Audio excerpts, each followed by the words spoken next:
Hello guys, welcome back to my channel best knowledge. Today is my topic human cell. तो आज का जो मेरा टॉपिक रहने वाला है, ह्यूमन सेल क्या होता है, हमारी बॉडी किससे बनी है और सेल का क्या फंक्शन होता है और हमारे बॉडी के अंदर सेल का क्या रोल रहता है। तो ये जो सेल का जो टॉपिक है एनाटॉमी के अंदर, वो पूरा डिटेल में आप लोगों से मैं डिस्कस करूँगी और जितने भी पॉइंट्स लिखे हैं इन पर भी आप लोगों से डिस्कस करूँगी, क्योंकि जो सेल का टॉपिक है आज ही फिनिश कर दिया जाएगा ताकि आप लोगों को एग्ज़ाम में कोई प्रॉब्लम ना आए। राइट। तो चलिए, सबसे पहले हम बेसिक जानेंगे सेल क्या होता है। इसका जो बेसिक है आप लोगों के साथ मैं शेयर करूँगी ताकि आपको सिंपल लैंग्वेज में बताऊँगी ताकि आप लोगों को समझ भी आ जाए। राइट। तो सबसे पहले जानते हैं ह्यूमन। जैसे कि सेल किसी भी जीव का सबसे छोटा यानी कि स्मॉल यूनिट होती है और सेल की खोज किसने की थी? रॉबर्ट हुक ने 1665 ई में किया था। और जितने भी सारे जीव होते हैं उनका जो बॉडी होता है वो एक या उससे अधिक सेल से मिलकर बना होता है और सभी सेल की उत्पत्ति किससे? प्रेजेंट किसी भी सेल से होती है। राइट। तो हम उसके बाद जानेंगे कि जो सेल स्ट्रक्चर एंड जो फंक्शंस है वो क्या है। जितनी भी टाइप्स की कोशिका होती है उसमें तीन चीज़ कॉमन होती है और सबका अपना एक सेल मेम्ब्रेन होता है, साइटोप्लाज्म होता है, डीएनए होता है। तो सबसे पहले ये चार्ट देखिए, चार्ट के अंदर जो सेल मेम्ब्रेन है, ठीक है। तो जितने भी ये पॉइंट है बीच बीच में जो भी करवा रही हो वो सारे पॉइंट ही कवर होंगे। तो सबसे पहले हम जानेंगे सेल मेम्ब्रेन। राइट। और सेल मेम्ब्रेन क्या है? और सेल मेम्ब्रेन को प्लाज्मा मेम्ब्रेन भी कहते हैं, यानी कि इसके दो नेम हैं। एक तो हम इसे सेल मेम्ब्रेन के नाम से जानते हैं, यानी कि सेल मेम्ब्रेन, और प्लाज्मा मेम्ब्रेन भी कहा जाता है। सेल मेम्ब्रेन यानी कि सेमी परमेबल मेम्ब्रेन होता है जो कि लिपिड प्रोटीन के बैलेंस से बना होता है। इसका जो मेन काम होता है कोशिका के अंदर जाने वाले और अंदर से बाहर आने वाले पदार्थों का धारण करना होता है। राइट। और इसके बाद जो आता है साइटोप्लाज्म, यानी कि साइटो जो प्लाज्म होता है वो क्या होता है? साइटोप्लाज्म सेल में न्यूक्लियस और सेल मेम्ब्रेन के बीच रहता है। जैसे कि आप ये देख रहे हैं चार्ट में भी, जो साइटोप्लाज्म है सेल में न्यूक्लियस है और सेल मेम्ब्रेन के बीच में ही प्रेजेंट होता है। और ये कैसा होता है? ये जेली लाइक फ्लूइड होता है जिसमें ऑर्गेनेल्स तैरते रहते हैं। राइट। इसके बाद आ जाता है न्यूक्लियस, या न्यूक्लियस को हम डीएनए भी कहते हैं। राइट। यानी कि सॉरी, न्यूक्लियस है और इसमें डीएनए भी होता है जो कि सेल जेनेटिक मटेरियल होता है। और न्यूक्लियस को सेल का ब्रेन कहा जाता है, यानी कि मस्तिष्क भी कहा जाता है। जिस प्रकार हमारा ब्रेन हमारी बॉडी को कंट्रोल करता है, ठीक उसी तरह सेल को न्यूक्लियस कंट्रोल करता है। जैसे कि आपको पता है जो न्यूक्लियस होता है उसको हम सेल का मस्तिष्क कहा जाता है। और जो हमारा ब्रेन है, हमारा जो दिमाग है, हमारी बॉडी को क्या करता है? कंट्रोल करता है। राइट। जैसे कि आप कुछ भी बोलते हैं तो आपको ये पता होता है कि हमें क्या बोलना है, ठीक है। वो हमारा माइंड है, जो ब्रेन है, हमारी बॉडी को क्या करता है? कंट्रोल करता है। तो ठीक उसी तरह से सेल को भी क्या कहा जाता है? न्यूक्लियस कंट्रोल कहा जाता है। सेल ऑफ टाइप यानी कि सेल टू टाइप में डिवाइड कर सकता है, जैसे कर सकते हैं, जैसे कि यूकैरियोटिक सेल, प्रोकैरियोटिक सेल। इसके बाद हम बात करेंगे यूकैरियोटिक सेल। यूकैरियोटिक सेल में ऑर्गेनेल्स होते हैं जैसे न्यूक्लियस और अदर स्पेशल पार्ट होता है। Eukaryotic cell advanced complex cell का बना होता है जिसके न्यूक्लियस में डीएनए और हिस्टोन प्रोटीन के कंबाइन होने से बनी क्रोमोटिन तथा उसके अलावा न्यूक्लियस होते हैं जो प्लांट और एनिमल सेल में पाया जाता है। अब हम बात करते हैं प्रोकैरियोटिक सेल क्या होता है। प्रोकैरियोटिक सेल के पास न्यूक्लियस नहीं होता और ना ही ऑर्गेनेल्स होते हैं। प्रोकैरियोटिक सेल में हिस्टोन प्रोटीन भी नहीं होता, ठीक है। इसमें क्या होता है, जो प्रोकैरियोटिक सेल होता है उसमें हिस्टोन प्रोटीन भी नहीं होता। राइट। तो और क्या होता है इसके अंदर, यानी कि जिसके कारण क्रोमोटिन नहीं बन पाता लेकिन जेनेटिक मटेरियल होता है। मतलब डीएनए जो यूनिसेलुलर ऑर्गेनिज्म होता है जैसे कि बैक्टीरिया, वायरस आदि। तो ऑर्गेनिज के जैसे ऑर्गेन्स का मीन्स होता है सेल का जो लिटिल ऑर्गेन, यानी कि ऑर्गेनलिज सेल में न्यूक्लियस और सेल मेम्ब्रेन के बीच तैरते रहते हैं, ठीक। और अब हम बात करेंगे सेल फंक्शन।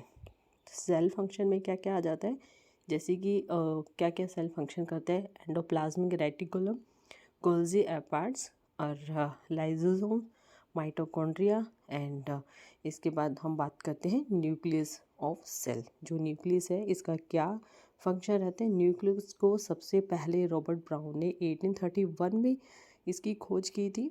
और न्यूक्लियस एक तरह से सेल का ब्रेन होता है, ठीक है। और इसमें डीएनए जेनेटिक मटेरियल होता है, एक सेल में एक से अधिक न्यूक्लियस होते हैं, लेकिन कभी कभी एक से अधिक न्यूक्लियस पाए जाते हैं और ऑर्गेनेलिस की तरह भी ये साइटोप्लाज्म में तैरता है।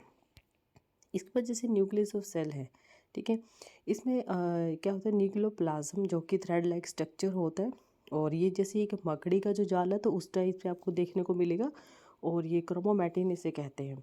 और ये प्रोटीन डीएनए का बना होता है। जैसे कि सेल डिवाइड होता है, यानी कि डिवाइड के समय पे क्रोमोटिन सिकुड़ कर अपने छोटे और मोटे थ्रेड लाइक रूप स्ट्रक्चर हो जाते हैं, ठीक है, जिसे क्रोमोसोम कहते हैं। न्यूक्लियस और न्यूक्लियोसिस होता है, जो कि न्यूक्लियस का सेंटर होता है जिसमें राइबोसोम बनते हैं। राइबोसोम का जो मेन काम होता है प्रोटीन को बनाना, इसलिए इसे प्रोटीन की फैक्ट्री भी कहा जाता है। और इसके बाद हम देखते हैं जो न्यूक्लियस के ऊपर की जो लेयर होती है उस पर छोटे छोटे होल होते हैं, और जिसके सहारे राइबोसोम्स बाहर निकलते हैं, और उसे न्यूक्लियस पोर भी कहते हैं, यानी कि पोर्स बोलते हैं। जैसे कि राइबोसोम्स न्यूक्लियस से बाहर निकलता है तो उसके पास एक स्पेशल काम होता है कि प्रोटीन को बनाना। न्यूक्लियस के बाहर राइबोसोम और सेल के अदर ऑर्गेनेल्स साइटोप्लाज्म में तैरते हैं, जो कि जेली लाइक सब्सटेंस होते हैं। राइबोसोम साइटोप्लाज्म में फ्रीली मूव करता है और एंडोप्लाज्मिक रेटिकुलम में अटैच होता है, ठीक है, उसमें अटैच हो जाता है, जिसको शॉर्ट फॉर्म में ईआर कहते हैं। इसके बाद हम बात करते हैं कि रफ एंडोप्लाज्मिक रेटिकुलम, जिसे शॉर्ट फॉर्म में आर बोला जाता है। और इसका क्या वर्क रहता है, इसमें राइबोसोम अटैच होते हैं। स्मूथ एंडोप्लाज्मिक रेटिकुलम, जिसे शॉर्ट फॉर्म में एसईआर बोला जाता है, इसमें राइबोसोम अटैच नहीं होते, ठीक है। उसमें क्या था कि अटैच हो जाते हैं रफ में, स्मूथ में क्या था, अटैच नहीं होते हैं। तो हम बात करेंगे एंडोप्लाज्मिक रेटिकुलम में, राइट। एंडोप्लाज्मिक रेटिकुलम का जो मेम्ब्रेन होता है वो राइबोसोम द्वारा ही जो भी प्रोटीन बनता है उसको एक जगह से दूसरी जगह पर ट्रांसपोर्ट करने का वर्क करता है, यानी कि काम करता है, जिसमें प्रोटीन दूसरे मटेरियल एंडोप्लाज्मिक रेटिकुलम से छोटे छोटे वेसिकल्स के रूप में एमर्ज्ड होते हैं, यानी कि बाहर निकलते हैं। नेक्स्ट है गोल्गी बॉडी, ठीक है। यानी गोल्गी बॉडी क्या है कि एंडोप्लाज्मिक रेटिकुलम से निकले छोटे छोटे वेसिकल्स को गोल्गी अपार्ट्स, यानी कि जिसको गोल्गी बॉडी भी कहती है, प्रोटीन के साथ रिसीव करता है।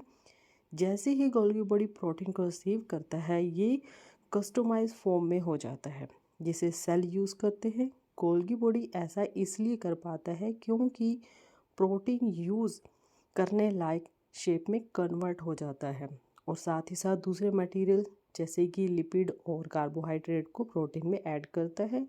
गोल्गी बॉडी का नाम इसका जो है कैमिलो गोल्गी के नाम से पड़ा है, ठीक है। जो नेक्स्ट है पॉइंट, साइटोप्लाज्म। साइटोप्लाज्म क्या है, कोशिका की बाहरी सरफेस प्लाज्मा, यानी कि प्लाज्मा मेम्ब्रेन होती है, जिसके अंदर साइटोप्लाज्म पाया जाता है। माइटोकॉन्ड्रिया, क्लोरोप्लास्ट आदि ये क्या साइटोप्लाज्म में ही तैरते हुए पाए जाते हैं, ठीक है। इसके बाद नेक्स्ट आता है माइटोकॉन्ड्रिया। जो कॉन्ड्रिया है इसकी जो खोज है 1886 में रिजर्ट एंड अल्बर्ट ने की थी, ठीक है। और इसका जो नामकरण था 1898 में कार्ल बर्ड ने किया था। ये कोशिकाओं का जो है ये ऊर्जा युक्त कार्बनिक पदार्थों का ऑक्सीकरण यही होता है, जिससे काफ़ी मात्रा में ये ऊर्जा को प्रोड्यूस करता है, इसलिए इसे power house of the cell भी कहा जाता है। नेक्स्ट है राइबोसोम, ठीक है। राइबोसोम जो है वो क्या है, राइबोसोम यानी कि ये एक प्रोटीन से बनी होती है, और ये प्रोटीन यानी कि सिंथेसिस द्वारा ही प्रोटीन का निर्माण करता है। जो राइबो न्यूक्लिक एसिड होता है वो प्रोटीन की बनी होती है और सिंथेसिस द्वारा प्रोटीन का निर्माण करता है, इसलिए इसे प्रोटीन की फैक्ट्री कहा जाता है, यानी कि प्रोटीन फैक्ट्री ऑफ सेल भी कहा जाता है, राइट। नेक्स्ट हम बात करेंगे न्यूक्लियस। जैसे कि मैंने आप लोगों को बताया था जो सेल है, न्यूक्लियस है, ये सबसे बड़ा एक मेन अवयव होता है जो कि कोशिका के समान काम करता है। न्यूक्लियस एक थ्रेड लाइक स्ट्रक्चर से भरा होता है जो कि प्रोटीन डीएनए एसिड से बना होता है, क्रोमोमैटिन इसे कहा जाता है। नेक्स्ट हम बात करते हैं सेंट्रोसोम। नेक्स्ट है जगह सेंट्रोसोम और सेंट्रियोल्स। अब ये दोनों क्या है, सेंट्रियोल्स कोशिकाओं के लिए थ्री इम्पॉर्टेंट रोल प्ले करता है, स्ट्रक्चर बनाने में हेल्प करता है, सेंट्रोसोम, सीलिया और फ्लैगेला। ठीक है, सेंट्रोसोम सेंट्रियोल से शुरू करें। जैसे कि ये शब्द बहुत ही समान लगते हैं, लेकिन इसको अगर आप समझें तो आपको बिल्कुल बढ़िया तरीके से समझ भी आ जाएगा। जैसे कि ये जो कोशिका है डिवाइडेड होने पर या माइटोसिस को समझने की ज़रूरत होती है। माइटोसिस एक ऐसी प्रोसेस है जिसमें कोशिका विभाजित होती है और दो नई समान कोशिकाएं बनाती हैं। माइटोसिस शुरू होने से पहले कोशिकाओं को अपने डीएनए की दो प्रतियां बनाने की ज़रूरत होती है और हर एक नई कोशिका में जाएगा, और ताकि नई कोशिका में डीएनए सही मात्रा में हो, राइट। और ये क्या करते हैं, इस प्रोसेस के लिए सेंट्रोसोम सेंट्रियोल्स इंपॉर्टेंट रोल होता है। जैसे कि कोशिका डिवाइड के दौरान दो सेंट्रियोल्स कुछ अदर पर्टिकुलर प्रोटीन के साथ मिलकर सेंट्रोसोम बनाते हैं, और ये एक सेंट्रोसोम की मतलब काम होता है, जो कि दो सेंट्रियोल्स से मतलब श्वसननलिकाओं से बना होता है। ठीक है, और जो अब बात करते हैं प्लाज्मा मेम्ब्रेन। प्लाज्मा मेम्ब्रेन यानी कि कोशिका झिल्ली, जिसे प्लाज्मा मेम्ब्रेन के रूप में भी जाना जाता है। ठीक है, ये एक जैविक झिल्ली जो कि बाहरी वातावरण से सभी कोशिकाओं के इंटीरियर को अलग करती है, जो कोशिकाओं को उसके इन्वायरमेंट से बचाती है। कोशिका झिल्ली में एक लिपिड बाई लेयर होता है जिसमें कोलेस्ट्रॉल इन्वॉल्व होता है, जो टेम्परेचर पर उसकी तरलता बनाए रखने के लिए क्या करते हैं, फॉस्फोलिपिड्स के बीच बैठते हैं, यानी कि बीच में ही होते हैं। और झिल्ली में क्या होता है, प्रोटीन भी होते हैं जिसमें, और अदर प्रोटीन भी इन्वॉल्व होते हैं। झिल्ली ट्रांसपोर्ट के रूप में काम करने वाली झिल्ली के पार जाते हैं और प्रोटीन को कोशिका झिल्ली के अग्र संग करते हैं। ठीक है, और वो ये क्या करते हैं, कोशिकाओं को शेप देने वाले एंजाइम के रूप में भी काम करते हैं। ठीक है, और जो तो आज मैंने जो आप लोगों के साथ चार्ट शेयर किया है वो किया है सेल के ऊपर, यानी कि जो ह्यूमन का जो सेल है उसका क्या काम होता है, उसकी फंक्शन क्या है, इसका रोल क्या प्ले होता है, और जितने भी पॉइंट है और ये सभी मैंने आप लोगों के साथ डिस्कस किया है। और जो एनाटॉमी में आपको ये सेल का टॉपिक मिलेगा, मोस्ट इम्पोर्टेंट टॉपिक है, एग्ज़ाम में भी इसके रिगार्डिंग क्वेश्चन पूछे भी जाते हैं। सेल का टॉपिक मैंने कम्प्लीटली ही आप लोगों को करवा दिया है। इसके बाद हम बात करेंगे नेक्स्ट टॉपिक पर, जो कि टिश्यू पर होगा, राइट। अगर आपको मेरी वीडियो पसंद आए तो प्लीज़ इस वीडियो को लाइक शेयर एंड सब्सक्राइब जरूर कीजिए, and thank you for watching my video.